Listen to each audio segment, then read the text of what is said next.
नमस्कार, बहुत स्वागत है आप सभी का देवभूमि इनसाइडर में। मैं आपके साथ आयुष चौधरी। हिमाचल की तर्ज पर लगातार उत्तराखंड में भू कानून को लेकर मांग उठती आई है। उन्होंने धामी सरकार से भी ये उम्मीद लगाई थी और इसी चीज़ में 2022 के विधानसभा में धामी सरकार को वोट भी दिया था और धामी सरकार ने भी इसमें संज्ञान भी लिया था, एक समिति भी गठित करी थी, लेकिन अभी तक उसमें कोई फैसला नहीं आया है। तो राज्य आंदोलनकारी लगातार धरना प्रदर्शन कर रहे हैं, कई धरने भी हुए। आज मैं परेड ग्राउंड में मौजूद हूँ। यहाँ पर मैं अपने कैमरा सहयोगी से कहूँगा जरा ये भीड़ दिखाइए। ये उत्तराखंड के अलग अलग कोने से आए हुए लोग हैं और ये परेड ग्राउंड से सीएम आवास कूच करने के लिए निकले हैं और यही मांग के साथ निकले हैं कि जो उत्तराखंड में भू कानून की ये लोग मांग कर रहे हैं उसको जल्द से जल्द भू कानून को लागू किया जाए। ताकि इन लोगों का कहना है कि हमने जब उत्तराखंड से राज्य को अलग किया था तो हमारी एक ही उम्मीद थी, एक ही प्रयास थी कि यहाँ के जो पहाड़ी लोग हैं, पहाड़ी के लोगों को नौकरियाँ दी जाएं, बाहर के जो लोग हैं यहाँ पर आकर ना बसें। ये लोगों का आरोप है कि लगातार जो बाहर के लोग हैं उनको बुलाया जा रहा है। यहाँ तक कि ये लोग नेताओं पर भी आरोप लगा रहे हैं कि नेता अपने वोट बैंक के लिए यहाँ पर राशन कार्ड, आधार कार्ड सब कुछ बाहरी लोगों का बनवा रहे हैं। इससे उत्तराखंड को भी खतरा होगा, उत्तराखंड के युवाओं को भी खतरा होगा। तो इसी चीज को लेकर परेड ग्राउंड से ये लोग सीएम आवास के लिए कूच करने के लिए निकल रहे हैं और मेरी उम्मीद रहेगी कि जितने भी ज्यादा लोग हो पाए उनसे मैं जुड़ूं, उनसे बात करूं, उनकी जो परेशानी है और जो भू कानून को लेकर लगातार ये पहाड़ी लोग मांग कर रहे हैं, उत्तराखंड के लोग मांग कर रहे हैं, आंदोलनकारी जो लगातार आंदोलन कर रहे हैं, सड़क पर उतरे हैं, उनसे बात करूंगा और जो भी उनकी बात होगी आप तक पहुंचाऊंगा। आंदोलनकारियों ने सीएम आवास कूच कर दिया है और पूरा राजपुर रोड इस समय जाम ही कर दिया है। मुझे लगता है कि कैमरे में भी इनकी तस्वीरें नहीं आ पाएंगी, इतनी भीड़ है। मैं कोशिश करूंगा इन लोगों से बात करने की, मेरी कोशिश रहेगी। माता जी इतनी गर्मी में सड़क पर उतरे हैं, क्या उम्मीद लेके उतरे हैं सरकार से? हमारी ये उम्मीद है कि उत्तराखंड राज्य तो हमने लिया, लेकिन आप भू कानून के लिए सड़कों पर उतरे हैं और मूल निवास के लिए। जब तक मूल निवास नहीं देता हम सड़कों पर रहेंगे और जब हम राज्य ला सकते हैं इनको गिरा भी सकते हैं। 2022 में धामी जी को वोट डाला था, किस उम्मीद में डाला? उन्हें गठित भी करी है एक समिति भू कानून के लिए, भरोसा है उन पर? धामी जी का किसी पर भरोसा नहीं है। दुर्भाग्य है उत्तराखंड का, जहाँ की 13-14 मुख्यमंत्री बन गए हैं, इनको अपनी कुर्सी से फुर्सत नहीं है। उत्तराखंड राज्य के विषय में ये लोग क्या सोचेंगे? इनको लागू करो। आप कूच कर रहे हैं, क्या उम्मीद से सरकार से? उम्मीद हमें बहुत उम्मीद है, अगर नहीं करेंगे तो इनकी ईंट से ईंट बजा देंगे हम सरकार की। ये चोर बेमौली की सरकार है, ये कई सालों से हम लोगों को परेशान कर रही है, हमारा मूल निवास लागू नहीं कर रही है, भू कानून लागू नहीं कर रही है और हिमाचल की तर्ज में भू कानून लाना चाहते हैं कि उत्तराखंड को बने 23 साल हो चुके हैं। इन मंत्रियों ने उत्तराखंड को लूटने का काम किया है और मैं सरकार को चेतना देना चाहता हूं कि अगर हमारी मांगे जल्द पूरी नहीं की गई तो मैं अनिश्चितकालीन भूख हड़ताल में बैठ जाऊंगा। अनिश्चितकालीन भूख हड़ताल सीएम आवास के आगे।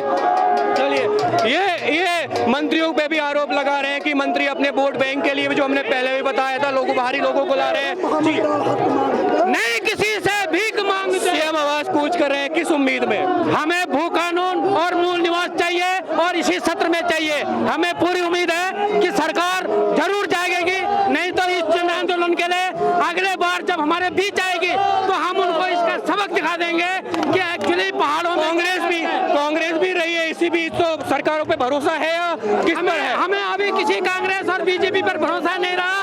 हम अपने कोई क्षेत्रीय दल को जरूर सपोर्ट करेंगे। हम पहाड़ी स्वाभिमान सेना के बाबा जी, बहुत आप बुजुर्ग हैं, आप बुजुर्ग हैं, फिर भी रोड पर निकले हैं अपने राज्य के लिए। क्या उम्मीद है धामी जी से? उम्मीदें वफा जिन्हें होंगी उन्हें होंगी, हमें तो देखना है ये कि तुम जालिम कहाँ तक हो। ये क्योंकि भू कानून और मूल निवास हमारे पूरे प्रदेश के नौजवान की आवश्यकता है। भू कानून होगा, मूल निवास होगा तो ये नौजवान सड़कों पे नहीं रहेगा। ये इसलिए सड़क पे आया है कि इनके सारे अधिकारों का हनन हुआ है। मैं आपके इस चैनल के लिए बहुत धन्यवाद करता हूँ। आपका क्या करता हूँ कि आपने इस जनता की आवाज़ को अपने चैनल में जगह दी है। मूल निवास का होना और भू कानून का होना ये परिसीमन के साथ साथ सबसे पहले होना चाहिए। बहुत बहुत धन्यवाद। देखिए कितने बुजुर्ग हैं, लेकिन अपने राज्य के लिए, अपने युवाओं के लिए, अपने बच्चों के लिए सड़क पर उतरे हुए हैं। भाई साहब, आप लगातार मांग उठाते भी आ रहे हैं, क्या उम्मीद है धामी जी से? देखिए उम्मीद क्या है, ये जो मांगे हैं, जो प्रदेश हित की मांगे है, वो चाहे मूल निवास हो, चाहे भू कानून हो, या भ्रष्टाचार की मांग हो, या रोजगार की हो, ये सारी मांगे प्रदेश हित की मांगे हैं। इस पर सरकार को तुरंत संज्ञान लेकर कार्रवाई करनी चाहिए। परंतु मैं ये कहना चाहता हूँ, आज की इस रैली की जो दो मुख्य मांगे हैं, मूल निवास, भू कानून, अगर हम उत्तर प्रदेश सरकार में रहते हुए मूल निवासी हो सकते हैं, हमारे मूल निवास प्रमाण पत्र बन सकते हैं, तो हमारी सरकारों ने, हमारे ब्यूरोक्रेट ने कितनी सफाई से हमारे हाथों से हमारा मूल निवास समाप्त किया है, हमें स्थायी निवास थमा दिया। वो स्थायी निवास जो बांग्लादेश से आकर उत्तराखंड में आ रहे हैं, उनका भी स्थायी निवास बन रहा है। तो क्या फर्क रह गया है हम में और उनमें?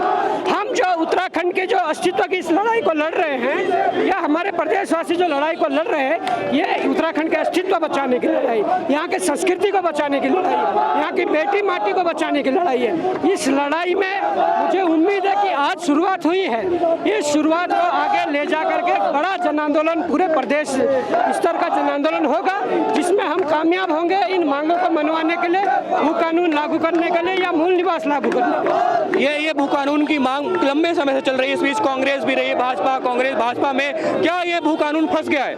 देखिए मैं वही कह रहा हूँ कि यहाँ की सरकारों ने कभी इन मांगों को गंभीरता से नहीं लिया है। यहाँ जो भी सरकार होगी उसे इन मांगों को गंभीरता से लेना पड़ेगा, क्योंकि यहाँ का जनमानस जाग चुका है। आज तक यहाँ का जनमानस कांग्रेस, भाजपा या राजनीतिक दलों के वो झंडे उठाने के लिए बने थे, परंतु आज सबके हाथों में, चाहे कांग्रेस ही हो, बीजेपी हो, या जो यहाँ का उत्तराखंडी है, उसके हाथ में मूल निवास और भू कानून के झंडे हैं। और ये झंडे अगर हाथ में रहेंगे तो एक लड़ाई के बाद, इस लड़ाई को अंजाम पहुँचाने के बाद हम जरूर इसमें चलिए ठीक है।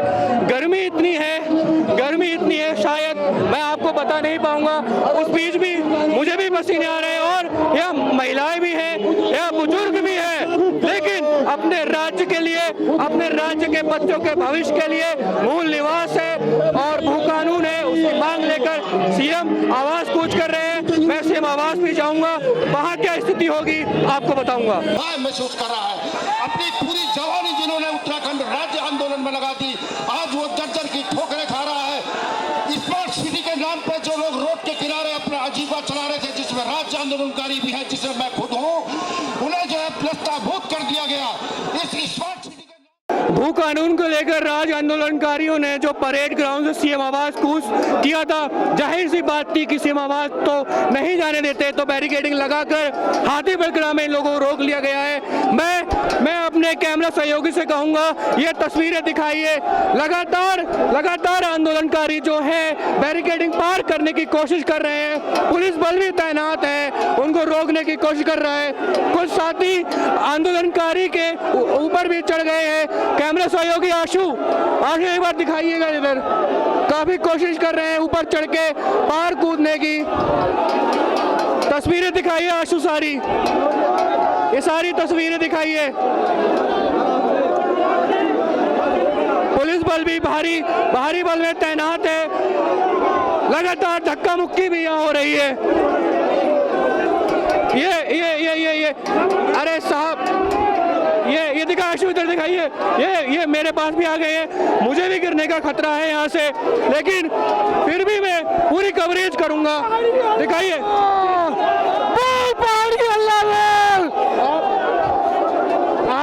आपको ये सशक्त भू कानून, माफियाओं का राज नहीं चाहिए।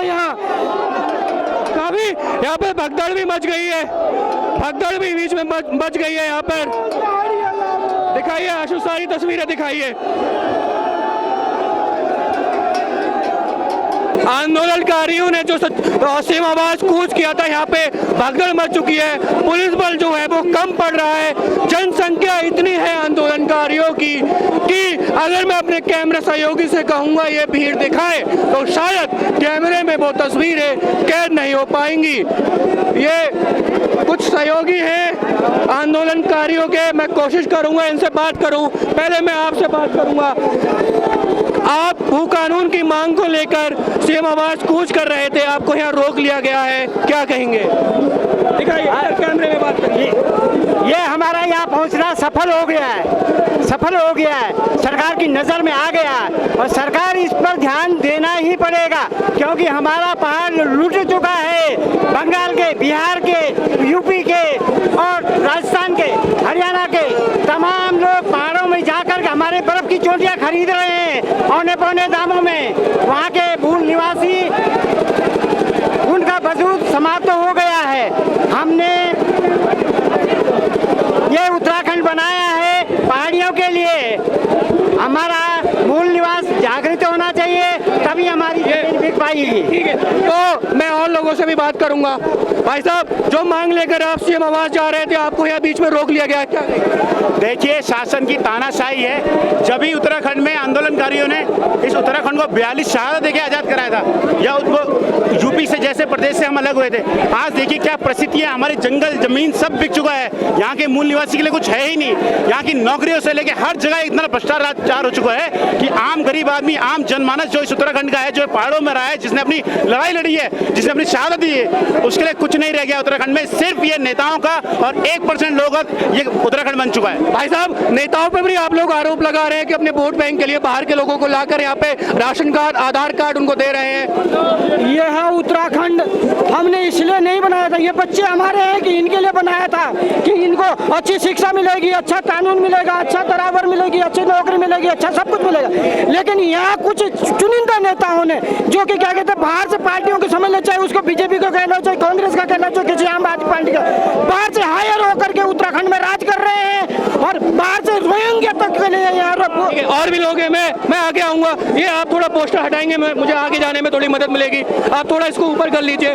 मैं आता हूँ, आपके पास आता हूँ। भाई साहब, ये हमारी लगातार कोशिश रहेगी कि जो मांग है उत्तराखंडियों की, हम हर हाल में दिखाएं।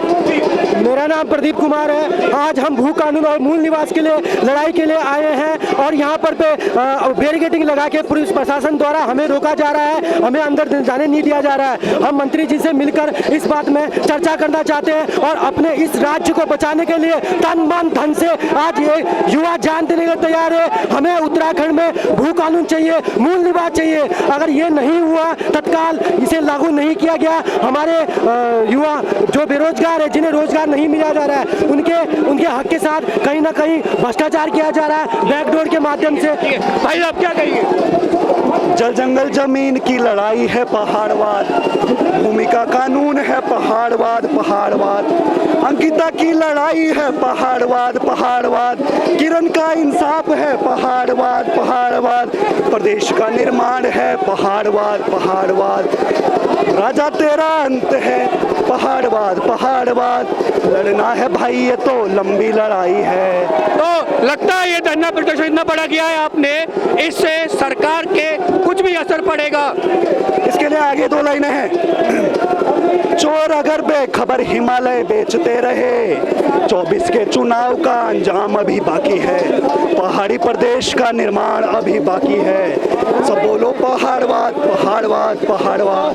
तो जिस तरह से आंदोलनकारी जिस तरह से सीएम आवास के लिए निकले थे और उनको हाथी बड़करा में रोक लिया गया था। सहयोगी आशु, एक बार दिखाइए, महिलाएं वहां बैठ गई है।